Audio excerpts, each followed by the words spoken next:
Eee, Selamat pagi. Assalamualaikum warahmatullahi wabarakatuh.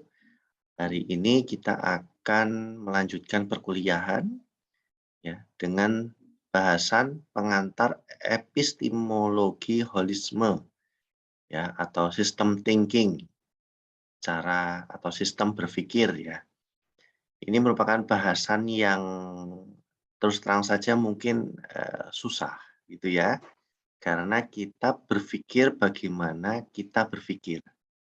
Nah, kita memikirkan bagaimana manusia itu berpikir. Ya, ini mungkin kurang lebih seperti itu isinya, sehingga nanti dalam beberapa bahasan di dalam perkuliahan ini sifatnya filosofis, ya. Artinya dia tidak memiliki arti harfiah begitu ya, tapi dia memiliki arti analogi atau perumpamaan ya, atau misalnya pengandaian. Gitu ya. Oke, kita mulai saja.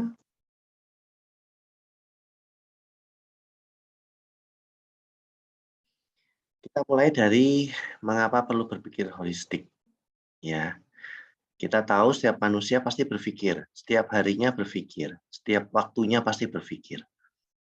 Kalau manusia tidak berpikir, maka manusia itu mati. Ya, mati dalam arti sesungguhnya atau mati dalam arti analogi. Ya, seperti misalnya mati eh, dari sisi misalkan dia tidak punya pekerjaan ya, itu mati ekonomi, atau tidak punya teman, mati sosiologinya, dan lain sebagainya. Nah, ini kita akan coba menjawab bagaimana atau kenapa kita perlu untuk berpikir secara holistik. Holistik itu apa? Itu ya, pertanyaannya kan begitu. Holistik itu adalah menyeluruh. Ya, lawan kata dari holistik adalah parsial.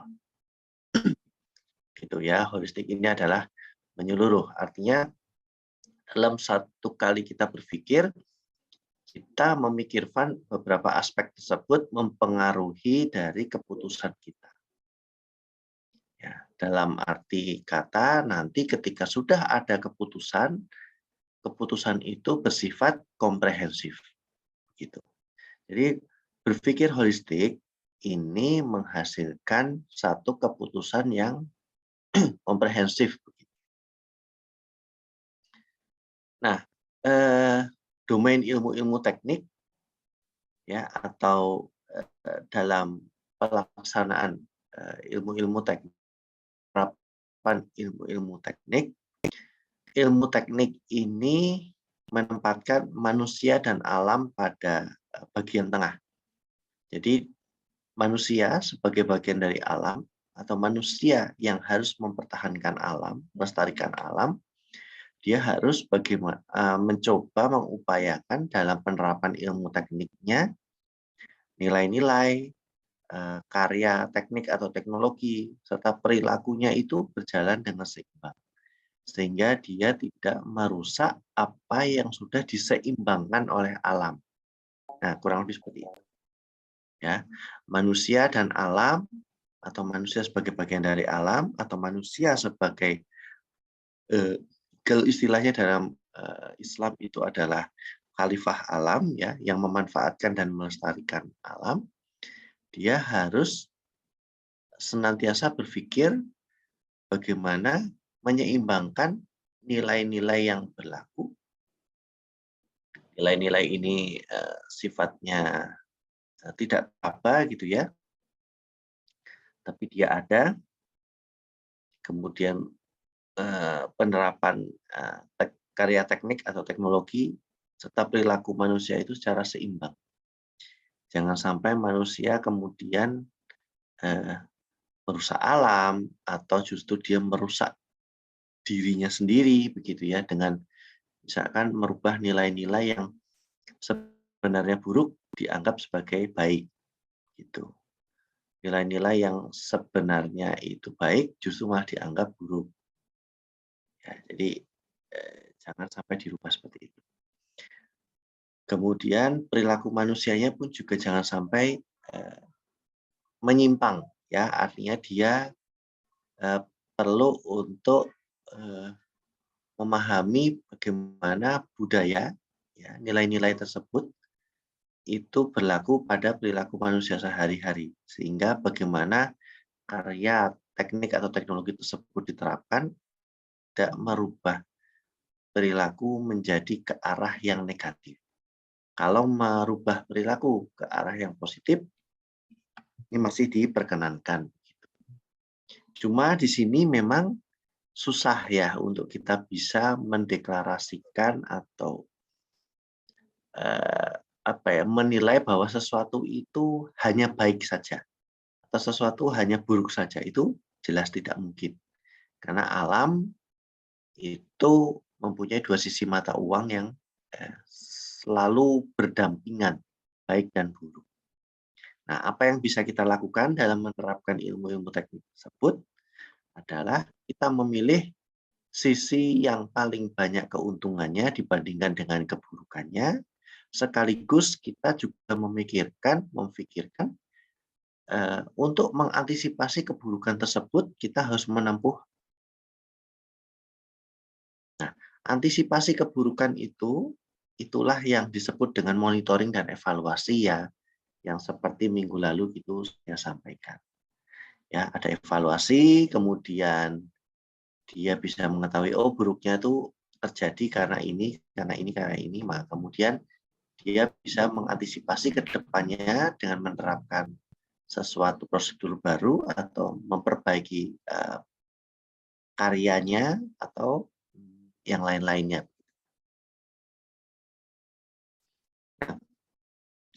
Ketika kita berpikir, tentunya kita memikirkan ada sebuah realitas, ya, kenyataan. Realitas itu kenyataan. Nah, kenyataan itu bisa sifatnya tunggal atau dia bisa sifatnya jamak begitu. Ya, jadi kenyataan itu ada yang tunggal, ada yang jamak. Tunggal itu maksudnya hanya berlaku untuk satu orang saja atau dirinya sendiri, atau jamak mempengaruhi orang yang banyak gitu ya, mempengaruhi masyarakat atau mempengaruhi dunia secara keseluruhan. Realitas itu sendiri apa? Realitas itu adalah kesadaran atas peristiwa. Ini menurut Guba tahun 1985. Artinya di sini kalau kita berpikir maka kita sadar. Kalau kita sadar, hasil dari berpikir kita itu harus dipertanggungjawabkan. Nah, inilah kenapa hukum itu berlaku orang yang sadar. Kalau orang tidak sadar, mungkin bahasa sederhananya yang mungkin kasar gitu ya, gila begitu ya, maka hukum tidak bisa diberlakukan di sana atau hukum itu ditangguhkan ya atas itu. Nah, kesadaran atau realitas tersebut ini menghasilkan self ya atau hasil yang kita munculkan. Ya, bisa hasil tersebut berupa pikiran, pendapat, karya dan lain sebagainya. Nah, karena dia ini bersumber dari kesadaran pribadi, ya bagaimana kita memaknai sebuah peristiwa, maka tentunya hasil dari berpikir tersebut yang pertama bersifat persepsional. Ya, dalam bahasa ilmiah itu proses ini adalah hipotesis. Hipotesis tersebut masih persepsional, meskipun kadar persepsionalnya berbeda-beda. Nah, persepsional ini harus kita berikan dasarnya. Oleh karena itu, maka ada bab 2 setelah bab 1 dalam penyusunan skripsi atau tesis atau disertasi. Bab 1 adalah kesimpulan atau di situ bahasanya adalah pendahuluan. Bab 2 itu adalah dasar teori. Bagaimana kita memberikan pemaknaan terhadap permasalahan yang kita angkat. Gitu. Permasalahan itu adalah sebenarnya suatu peristiwa yang kita pikirkan secara sadar. Nah, kurang lebih seperti itu. Nah,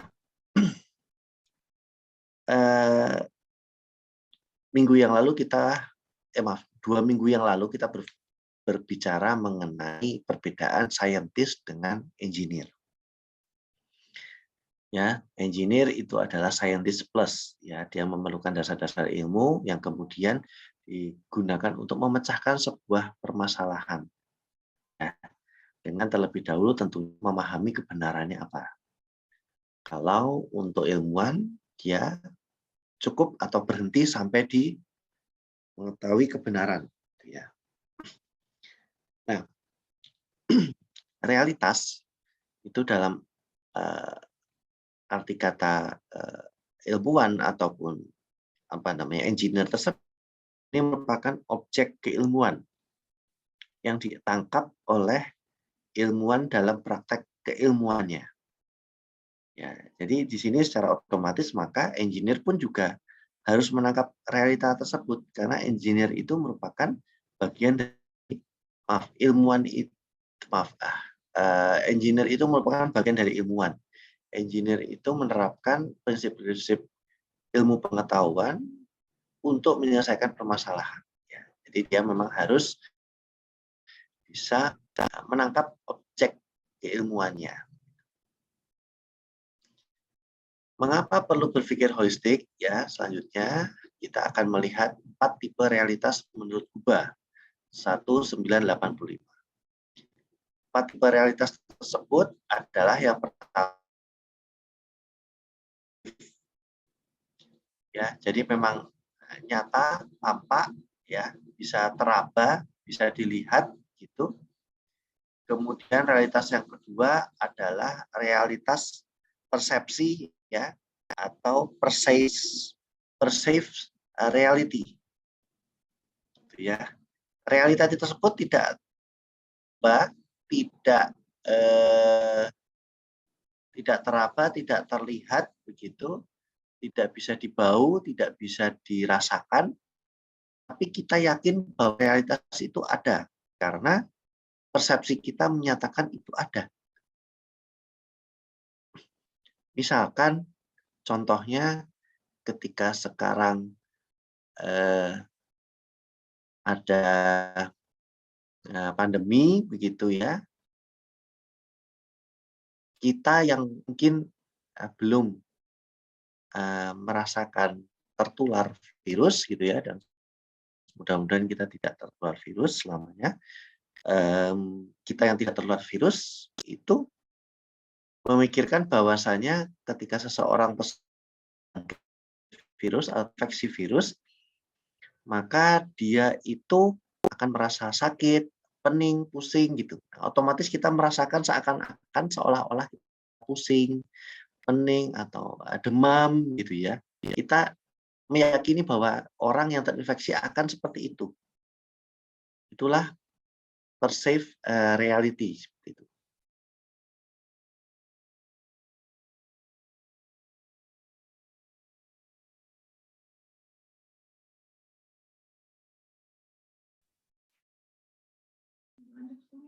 Baik, maaf ini tadi memperbaiki jaringan sebentar.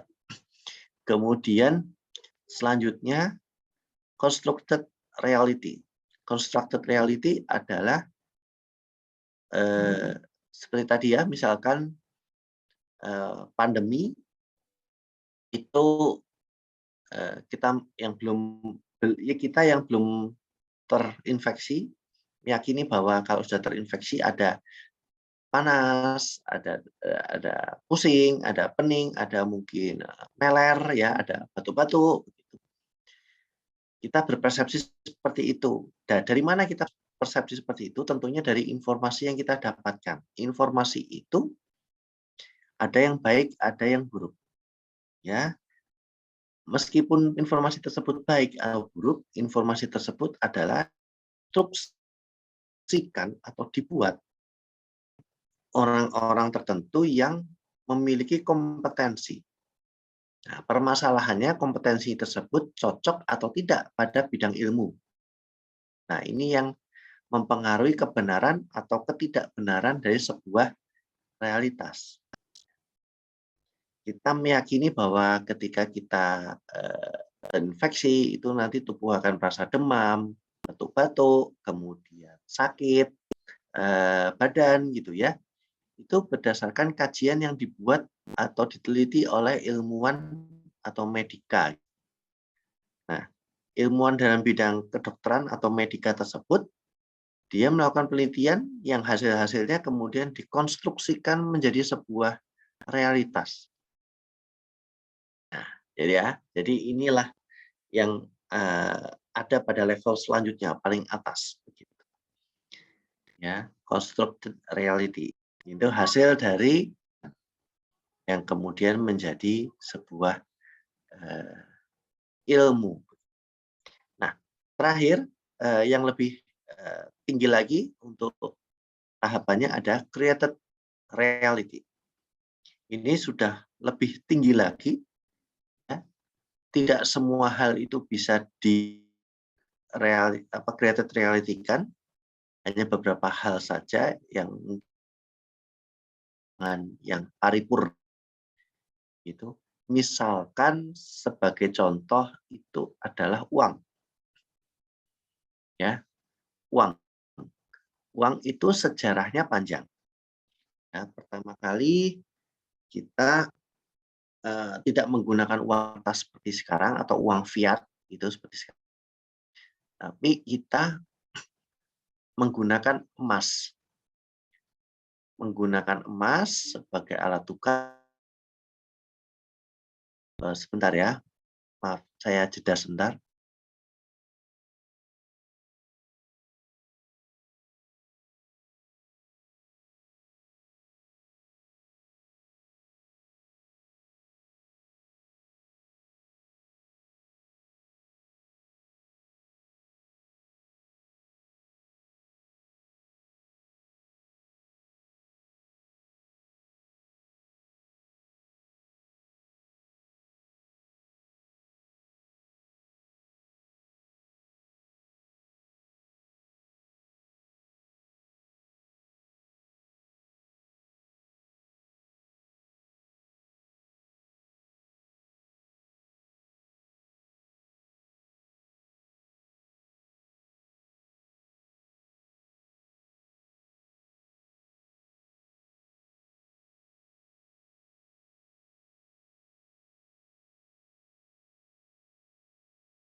Baik, maaf saya lanjutkan ya.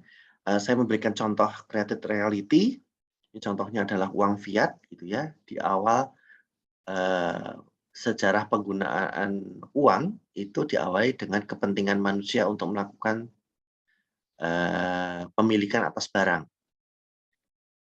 Di awal pemilikan atas barang tersebut dilakukan dengan cara tukar menukar barang, gitu ya. Kemudian karena keterbatasan, misalnya tukar menukar barang itu belum tentu seseorang itu memiliki barang atau memiliki atau cocok untuk ditukarkan, maka diperlukan sebuah alat tukar yang sifatnya universal. Nah, beberapa negara menggunakan emas, beberapa negara menggunakan perak, beberapa negara atau komunitas masyarakat menggunakan tembaga atau perunggu. Ya. Nah, ini merupakan alat tukar. Kenapa? Karena emas, perak, atau perunggu, atau barang-barang logam lainnya itu dianggap sebagai representasi kekayaan, ya, kemampuan manusia membeli. Gitu. Nah, di awal representasi ini adalah sudah persepsi. Kemudian emas, ya, orang-orang menggunakan emas, ya. Nah, lama-kelamaan emas ini tidak praktis. Karena misalkan orang membeli apa, dia harus membawa emas banyak sekali. tidak praktis. Maka orang itu berpikir, nah, kira-kira bagaimana ya sebuah penanda atau simbol atau makna yang merepresentasikan jumlah emas tersebut atau jumlah perak tersebut. Maka kemudian lahirlah pemikiran perlu bank. Jadi orang-orang itu menyimpan emas itu di bank dan bank itu mengeluarkan nota atau istilahnya bank note untuk menyatakan si orang ini memiliki penyimpanan di bank sejumlah sekian emas atau sekian perak dan sebagainya. Gitu ya. Jadi dahulu ketika orang punya Rp2 gitu misalkan, itu artinya orang itu memiliki simpanan 2 perak di bank sentral. Gitu. Yang ini bisa dipindah tangankan. Gitu. Nah, lama-kelamaan jumlah emas terbatas, jumlah perak terbatas, wah lama-lama orang nggak punya uang, begitu kan? Kemudian sekarang dianalogikan lagi, bahwa semakin banyak emas dalam sebuah negara, itu berarti kemampuan negara itu tinggi. Gitu. Sehingga pada waktu sekarang ini, emas bukan lagi kemudian merepresentasikan kepemilikan emas dari seseorang atau kepemilikan perak atau tembaga atau perunggu dari seseorang.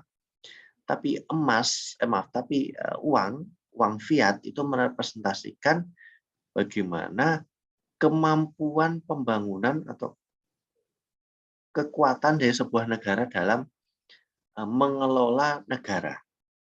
Gitu.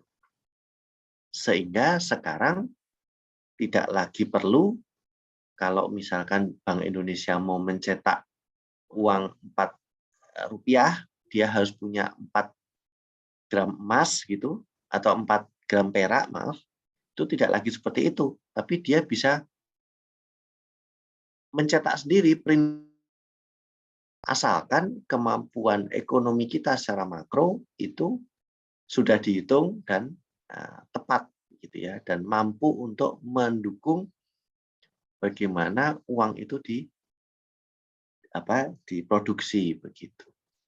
Ya, sehingga sekarang yang kita pegang uang kertas gitu ya, yang dulunya itu kita berpikir ini hanya kertas, buat apa begitu kan, tidak bisa digunakan untuk apapun.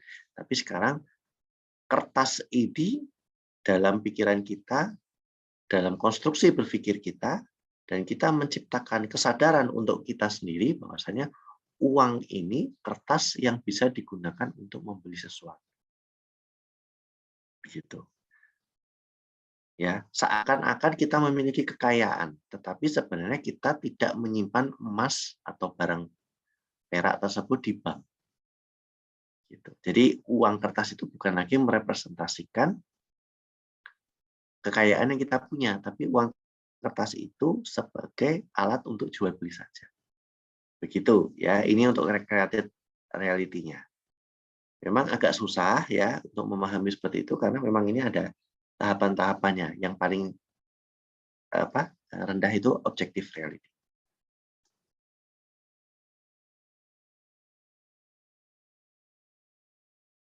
Oke. Mengapa perlu berpikir holistik? Kita akan coba bahas satu persatu. Kita akan melihat objective reality. Menurut Guba tahun 1985, objective reality itu terjadi karena ada realitas yang nyata atau tangible. Ya. Jika seseorang mengalami realitas yang nyata tersebut, maka orang akan memberi pemahaman penuh atas suatu kejadian. Contohnya begini, ketika manusia atau kita yang sudah merasakan terinfeksi virus tersebut akan mendapatkan pemahaman yang lebih utuh, lebih penuh dibandingkan dengan orang yang belum merasakan pandemi tersebut, ya. Jadi merasakan hanya dari persepsi, ya, itu beda. Ya, ini beberapa contoh realitas objektif, misalkan ada panas, ya, ada dingin, atau realitas bencana, ya, misalkan bencana nuklir atau alam, ya, ini kenyataan atau memang ada di situ, tangible. Selanjutnya mengenai perceived reality, realita yang didasarkan atas persepsi, ya, realitas tersebut tidak dapat dipahami sepenuhnya oleh seseorang. Hanya orang-orang tertentu saja yang memiliki sudut pandang yang sama. Gitu. Makanya sampai sekarang pun orang yang belum pernah divaksin masih juga ada yang berpikir bahwa vaksin itu justru melukai tubuh, begitu. Karena ini persepsi, ya, dia belum merasakan objektifnya, gitu. Ya, itu kurang lebih itu contoh-contohnya. Persepsi adalah pandangan yang bersifat parsial dari sebuah realitas. Ya, ini mungkin Anda sudah pernah mendengar kisah orang buta dan orang tuli. Orang buta dan beberapa orang buta yang mencoba mendeskripsikan gajah. Ya, misalkan di sini ada 3 orang buta yang sama-sama mencoba mendeskripsikan gajah. Yang satu memegang telinga, yang satu memegang belalai, yang satu memegang tubuh. Ya, yang satu bilang gajah itu seperti kambing tapi telinganya lebar. Satu lagi bilang gajah itu kecil, hanya hidungnya yang panjang, belalainya yang panjang. Satu lagi bilang gajah itu belalainya nggak panjang, telinganya biasa saja, tapi badannya yang besar. Beda-beda kan, ini persepsi.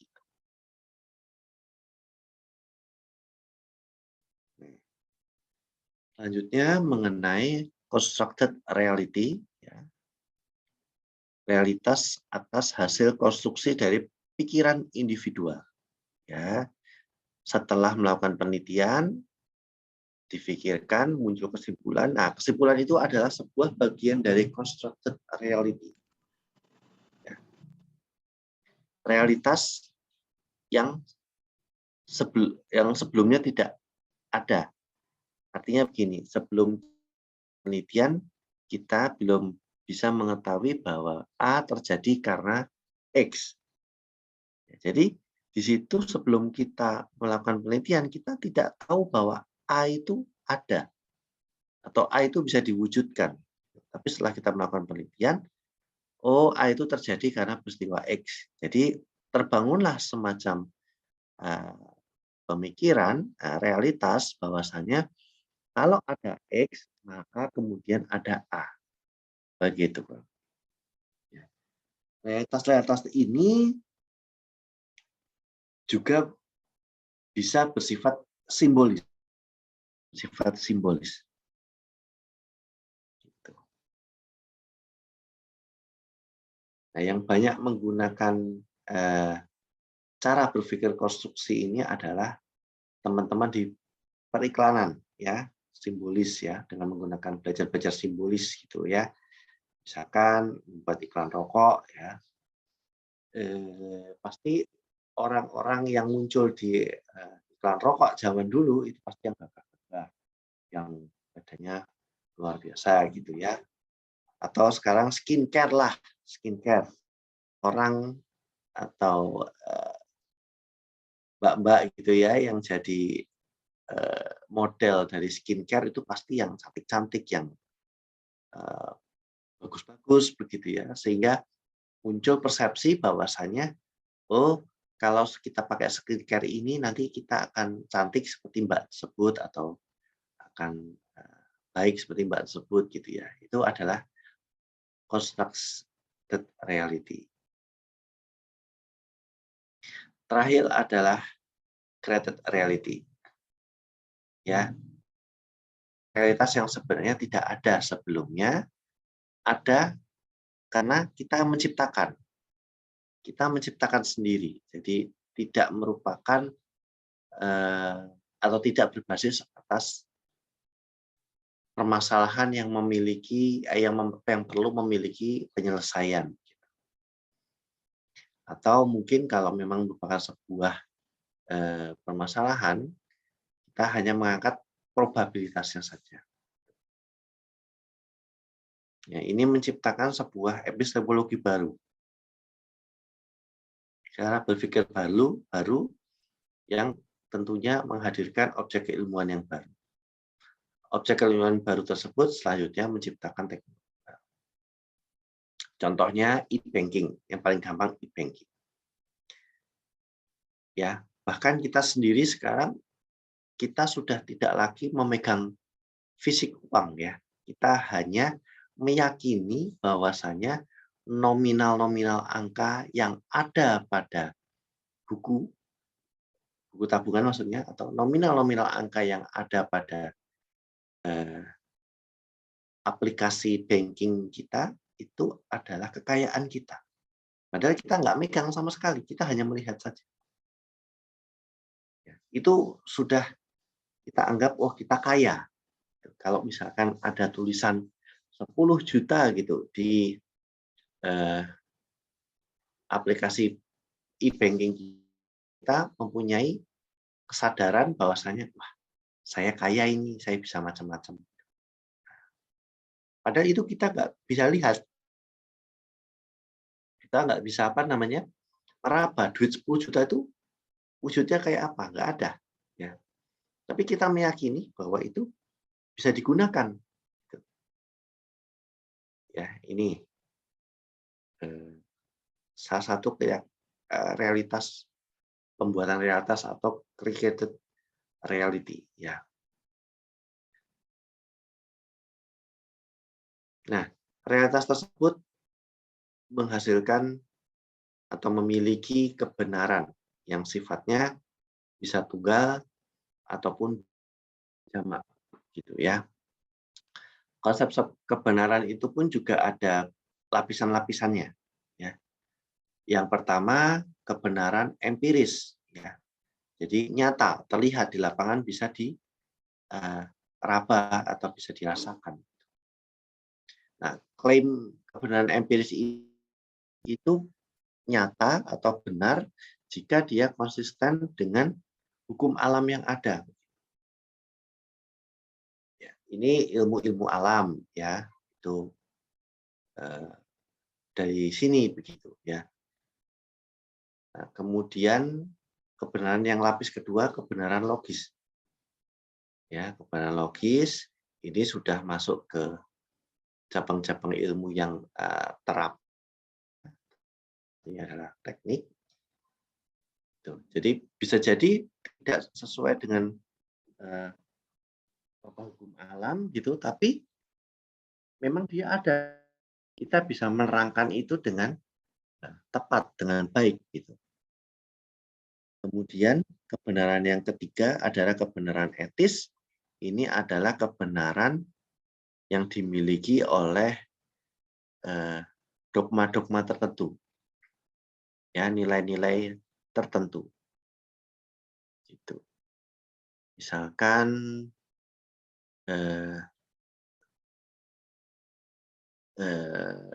nilai-nilai yang berkembang di masyarakat, salah satunya jangan bangun kesiangan, nanti rezekinya itu hilang.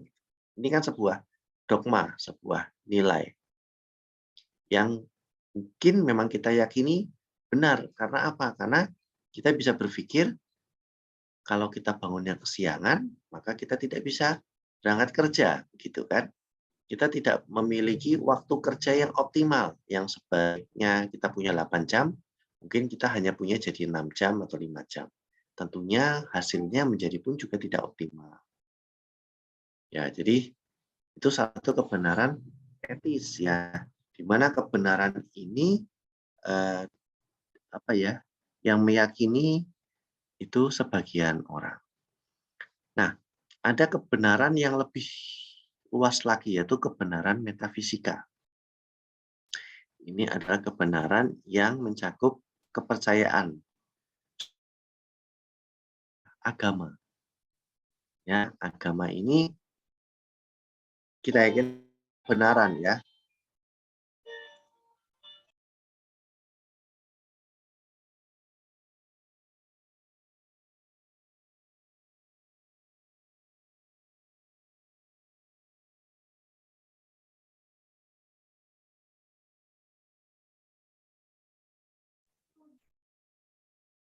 Oke, gitu. Kemudian kita lanjutkan. Nah, gini kita akan melihat 5 contoh kepunahan massal di bumi. Ini untuk membayangkan masalah realitas atau kebenaran tersebut atau kenyataannya. Ada 5 kepunahan, ya kita sudah mengalami banyak sekali kepunahan di bumi. Yang pertama, kepunahan pertama 444 juta tahun yang lalu, ya ini 86% spesies punah, diselimuti es, permukaan air surut secara ekstrim, ya menghasilkan di sini spesies-spesies tertentu yang memang bisa hidup pada kondisi seperti itu. Kemudian berkembang ada kepunahan kedua 375 juta tahun yang lalu. 75% spesies punah, terjadi ledakan besar ya, diyakini ada meteor yang menumbuk bumi ya, meskipun kita tidak bisa lihat lagi meteornya itu ada apa tidak, yang kita bisa lihat adalah bekas meteornya gitu ya. Nah, ini menghasilkan kepunahan kedua. Nah, ada kepunahan ketiga ya karena erupsi di Siberia. Nah, kemudian kepunahan keempat 80% spesies punah pada zaman Triasik ya dan seterusnya. Ini sebuah kebenaran yang kita yakini ada karena kemajuan dari ilmu pengetahuan, namun kita mengkonstruksikannya ini dari bukti-bukti yang ada, dari pemikiran-pemikiran yang ada.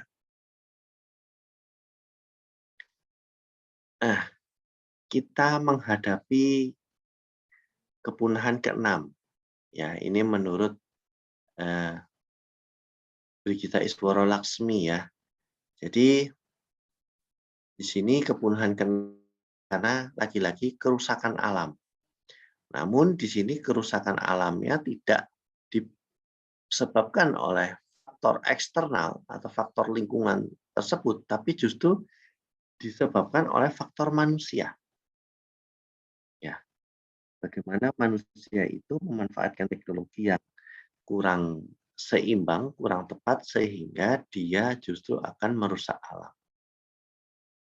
Nah, ini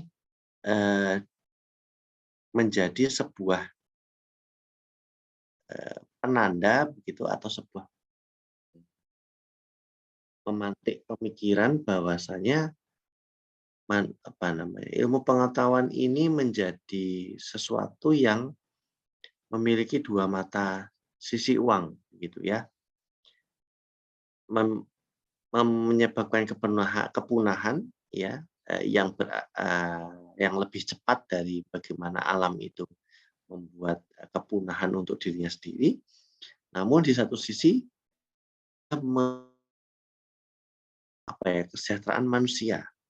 Nah, oleh karena itu maka kita harus memilah dan mengantisipasi secara optimal bagaimana dampak negatif dari ilmu pengetahuan atau teknologi tersebut. Kita pilih yang paling kecil dampaknya dan berakibat paling sempit, dan juga kita memikirkan bagaimana cara untuk memperbaikinya ke depan. Nah, pemikiran ini menghasilkan cara pandang atau epistemologi manusia yang baru terhadap alam, yang ini mulai populer setelah masukin abad ke-21, ya, yaitu perubahan bahwa alam itu harus dikonservasi. Ya, sebelum abad 21, abad 20 gitu ya, manusia itu berpikir alam itu harus dieksploitasi untuk kesejahteraan manusia. Namun lama-kelamaan manusia sadar bahwa alam itu punya batas, sehingga sekarang mereka berpikir alam itu harus dilestarikan supaya manfaatnya bisa dimiliki oleh apa namanya, lintas generasi begitu ya. Landasan berpikir holistik ya itu sudah dipopulerkan oleh banyak filsuf ya.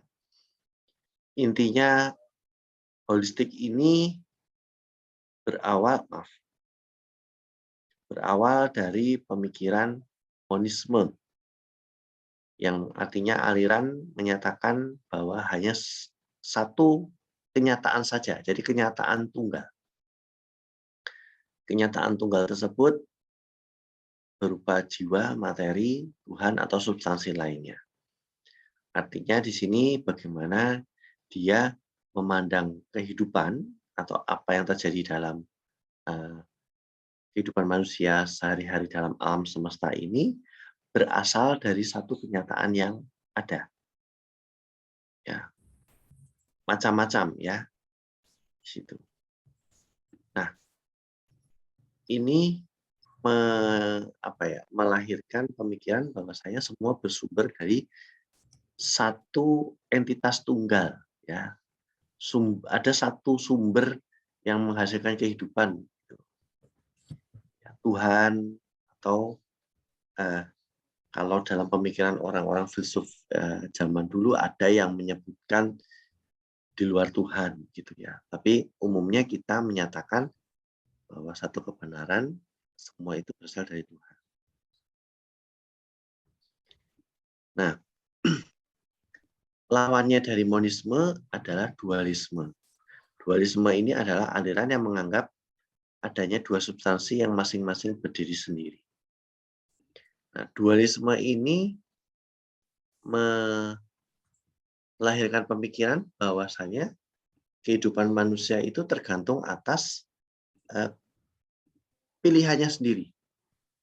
Ya, dia akan memilih yang mana, akan berpikir atau tidak berpikir. Setelah misalkan tidak berpikir ketika dia berpikir dia akan menghadapi kebenaran yang sisi buruk dan sisi baiknya itu ada. Kemudian dia memilih yang mana dan seterusnya dan seterusnya. Jadi dunia itu adalah merupakan sebuah pilihan untuk manusia yang berpikir secara dualisme ini. Nah, monisme dan dualisme itu dalam tubuh manusia itu ada.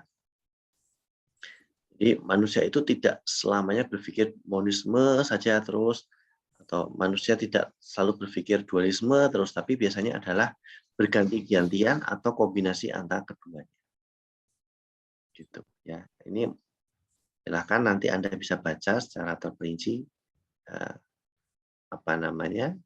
siapa saja tokoh-tokoh yang sudah melahirkan pemikiran dualisme. Nah, perkembangan filsafat dan ilmu, ya. Nah, kita sampai saat ini di era sekarang kita tinggal di era teknologi, ya. Era yang mengedepankan aplikasi teknologi untuk mendapatkan atau mencapai kesejahteraan hidup. Gitu. Kita bisa berada pada titik ini sebuah perjalanan panjang, gitu ya. Di mana di awal manusia itu menemukan filsafat atau ilmu yang mempelajari bagaimana manusia berpikir, ya, atau manusia mengeluarkan gagasannya, itu pertama meyakini kebenaran awal itu berasal dari mitologi-mitologi. Ya, dia menyadari manusia ini merupakan bagian dari alam, manusia ini ada yang mengatur, alam ini ada yang menciptakan, atau alam ini tercipta atas sebuah proses-proses tertentu. Melahirkan mitologi. Misalkan ada mitologi Yunani, mitologi Romawi, mitologi Mesir, dan lain sebagainya. Mitologi Jawa, begitu ya. Nah, di sini eh,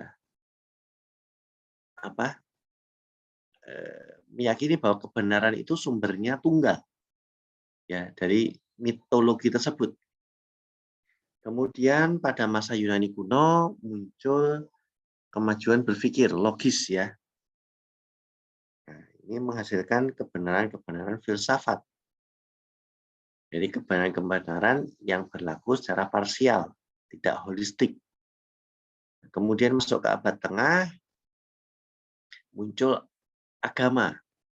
Ya, kebenaran agama itu diyakini menjadi sebuah kebenaran yang tunggal, gitu ya. Ada agama-agama, terutama setelah kemunculan agama-agama samawi, gitu ya. Nah, di sini berpikir kembali bahwa semuanya itu harus kebenaran itu bersumber dari Tuhan, bersumber dari ayat-ayat Allah, gitu, atau sebagainya, gitu ya. Kemudian berkembang lagi di abad modern, kebenaran itu harus bisa dibuktikan. Nah, pembuktian atas kebenaran-kebenaran tersebut melahirkan cabang-cabang ilmu pengetahuan yang kemudian melahirkan juga keyakinan. Ya, bagaimana cara meyakini? Bagaimana cara manusia meyakini atas sesuatu? Ada manusia yang memiliki aliran rasionalisme, ya. Selama semuanya itu logis dipikirkan, itu benar. Ada yang manusia mengamalkan atau menghayati atau meyakini kebenaran itu secara berpikirnya empirisme. Kalau dia belum empirik, belum ada, belum bisa diraba, maka dia tidak diyakini sebagai sebuah kebenaran. Ada manusia yang kritisme, ya, selalu memiliki cara pandang yang kritis, artinya semua itu harus bisa dipertanyakan. Semua itu harus bisa dibedah, semua itu harus bisa dicari akar asalnya atau asal muasalnya, ya, dan seterusnya. Nah, sekarang kita masuk lagi pada cabang pemikiran monisme lagi. Kita meyakini bahwa kebenaran itu sifatnya tunggal, ya. Kebenaran sifatnya tunggal itu apa? Ya, kita bisa melihat bagaimana teknologi informatika itu dianggap sebuah kebenaran dan dia mencakup banyak hal. Misalkan di sini salah satunya adalah aplikasi Gojek, gitu. Misalkan demikian. Gojek yang berawal dari aplikasi ojek sekarang berkembang menjadi aplikasi untuk hidup atau living application. Mulai dari manggil Pak Gojek, kemudian ngirim barang, mendatangkan makanan, beli obat, bayar listrik, kemudian bayar zakat, bayar macam-macam, ya. Itu sudah semacam kita cukup bisa hidup dengan aplikasi itu. Seakan-akan demikian. Ini merupakan sebuah cara berpikir baru yang kita meyakini bahwa kebenaran itu asalkan bisa dielektronikakan atau diinformatikakan, itu menjadi sebuah kenyataan yang ada. Nah, dari perkembangan tersebut, ini kita punya cara pandang bahwa dunia itu berubah-ubah dari monisme, dualisme, ya terus gitu. Nah, cara berpikir monisme, dualisme itu kan metode berpikir atau cara berpikir kategorisasi. Karena semakin banyaknya kebenaran yang manusia pahami, maka itu harus memilih. Karena manusia memiliki batas, ya, memiliki batasan. Manusia harus bisa memilih mana yang dia harus pikirkan atau harus dia dalami. Salah satu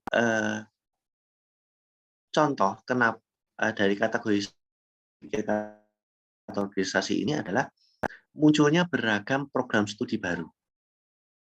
Ya, ada arsitektur, ada sipil, ada geodesi, ada lingkungan, ada desain interior, ada planologi. Ini merupakan cabang-cabang ilmu yang berasal dari ilmu bangunan. Ya, ini kategorisasi lagi. Oh, ada orang yang saya mau mendalami hanya di masalah arsitekturnya saja. Saya kemudian mengembangkan ilmu arsitektur saja. Kemudian ada yang lebih condong ke planologinya. Nah, muncul kategorisasi baru, planologi, ilmu planologi atau perencanaan wilayah dan kota, ya, dan seterusnya dan seterusnya. Kategorisasi itu muncul karena keterbatasan ruang lingkup berpikir manusia. Ya.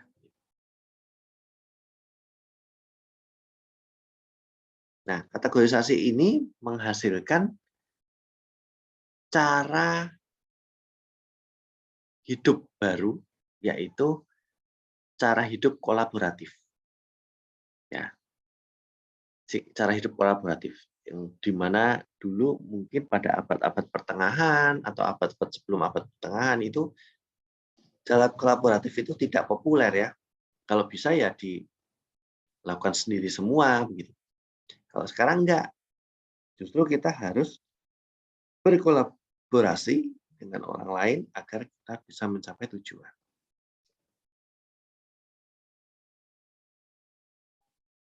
Nah, cara berpikir yang berganti-ganti, pola berpikir monisme, dualisme yang berganti-gantian itu selain menghasilkan cara berpikir kategorisasi juga melahirkan cara berpikir analogi. Ya, kenapa analogi itu lahir? Karena ada batasan jarak tertentu sehingga manusia itu tidak bisa meraba kebenaran empiris tersebut. Ya, salah satu cara berpikir itu melihat TV. Nah, misalkan ada kejadian kecelakaan misalkan, gitu ya. Ada salah satu stasiun televisi yang menyiarkan itu. Kemudian kita lihat di televisi.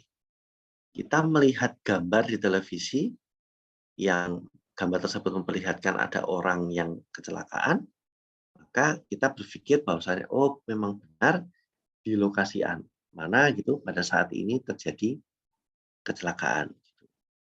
Ya. Nah, analogi ini merupakan bahan bakar dari sistem berpikir.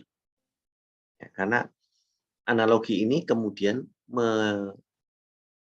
memicu gitu ya atau men-trigger bagaimana manusia bisa menyelesaikan masalah-masalah yang lain dengan cara menganalogikan masalah tersebut pada masalah tertentu yang sudah pernah dia hadapi atau sudah pernah dia selesaikan. Gitu. Ya. Nah, ini cara berpikir analogi.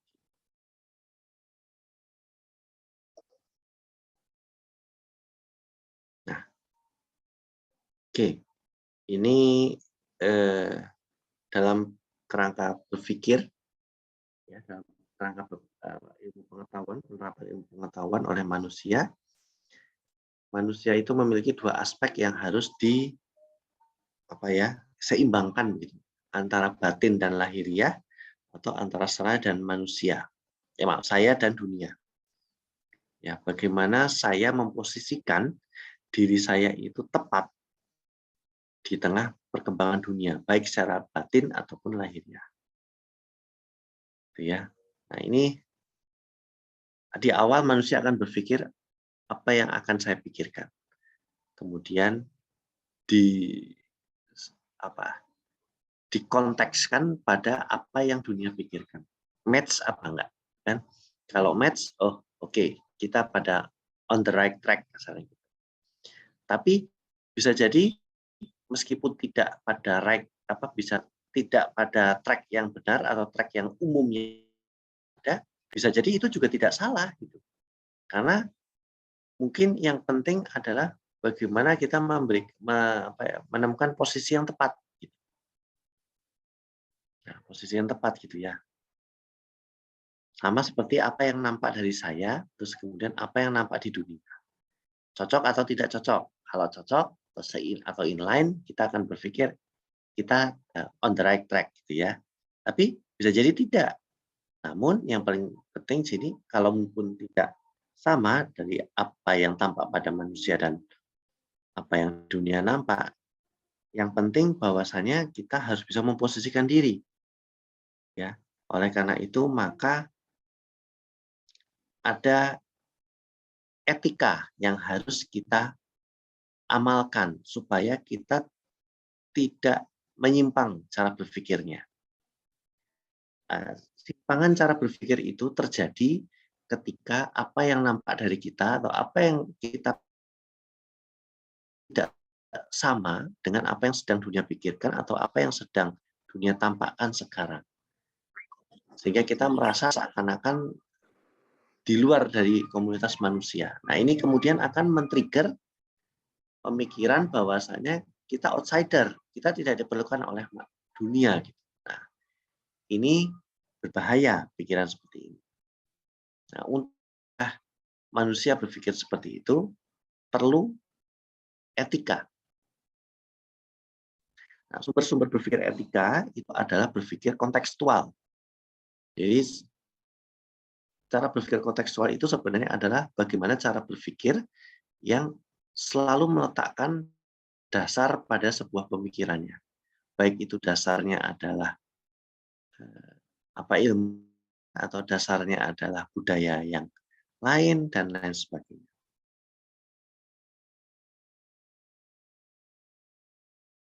Nah, dalam bidang teknologi ini secara khusus kita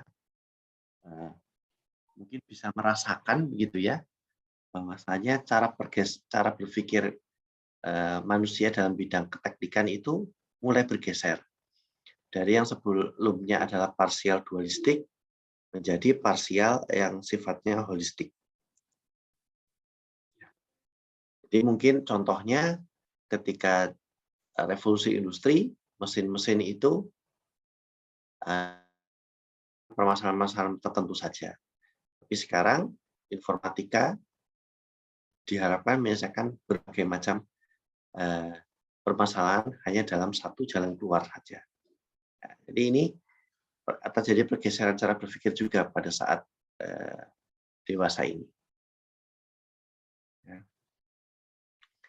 Nah, saat ini kita berada di era positivistik, ya. Ya, ini merupakan lanjutan dari positivistik, di mana positivistik itu meyakini kebenaran itu bisa dianggap benar kalau dia nyata, linier, ya, dan logik, gitu.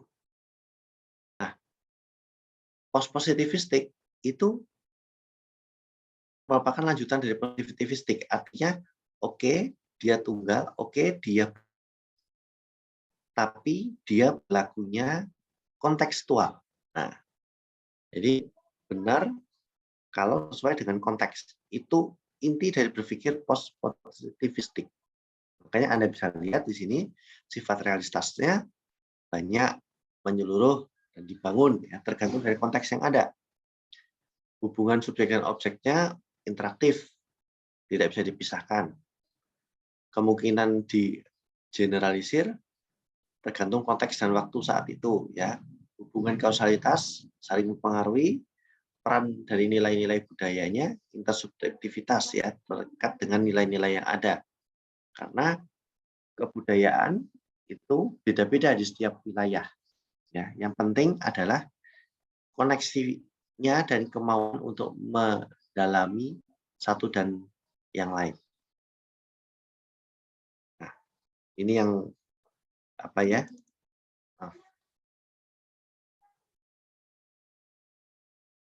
Pergeseran paradigma lama dan ke baru ya. Jadi sekarang cara berpikirnya itu memang dituntut lebih kompleks, kemudian heterasi atau berpikir secara simultan. Oleh karena itu maka sekarang dituntut Anda harus bisa berpikir multidimensi, ya, berpikir banyak hal dalam satu waktu yang sama. Kemudian holografik, ya, intermediate, mutually kausal, jadi ada hubungan sebab akibat yang logik yang bisa dikonstruksikan dan dinyatakan sebagai sebuah proses kebenaran, gitu. Dan yang terakhir adalah dia perspektif, ya, kebenarnya paradigmanya perspektif. Jadi dia mengacu pada kebenaran tertentu saja, jadi tidak digeneralisasikan.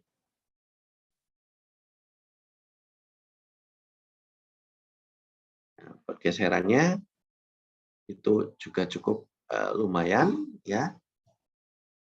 Jadi ini cabang-cabang ilmu dan ilmuwan sekarang itu pun juga harus mulai berubah, ya, sudah mulai berubah. Jadi dia menekankan pada sebuah proses, menekankan pada pelaksanaan sebuah prosedur yang utuh, ya, dan dia berjejaring, dan kebenaran itu bersifat sementara karena dia tergantung pada konteks lokasi dan waktu yang ada. Oke, ya, ini untuk perkuliahan kita saat ini. Mungkin ada yang mau ditanyakan dari perkuliahan ini. Silakan. Memang perkuliahan ini untuk minggu yang sekarang memang agak cukup kompleks, ya, karena kita berpikir bagaimana cara manusia berpikir, begitu, ya, di mana manusia itu berpikir lebih menyeluruh, tapi action-nya justru malah sangat parsial. Ya, saat ini gitu. Berbeda dengan orang zaman dulu, nenek moyang kita yang berpikirnya, action-nya itu menyeluruh. Ya, jadi ini terjadi pergeseran paradigma. Nah, ini yang kemudian melahirkan kolaboratif, ya, melahirkan cara pandang ilmu yang baru atau melahirkan cabang-cabang ilmu yang baru. Baik, monggo silakan ada yang mau ditanyakan. Baik, kalau tidak ada yang mau ditanyakan, nanti silakan Anda cek di Google Classroom untuk tugas mingguannya, untuk kuisnya saat ini. Jadi silakan Anda jawab seperti biasa dan dikumpulkan di Google Classroom. Ya. Baik, kalau demikian saya akhiri. Selamat pagi. Assalamualaikum warahmatullahi wabarakatuh. Terima kasih banyak, Pak. Assalamualaikum warahmatullahi wabarakatuh. Terima kasih, Pak. Waalaikumsalam warahmatullahi wabarakatuh. Terima kasih, Pak. Sehat selalu, Pak.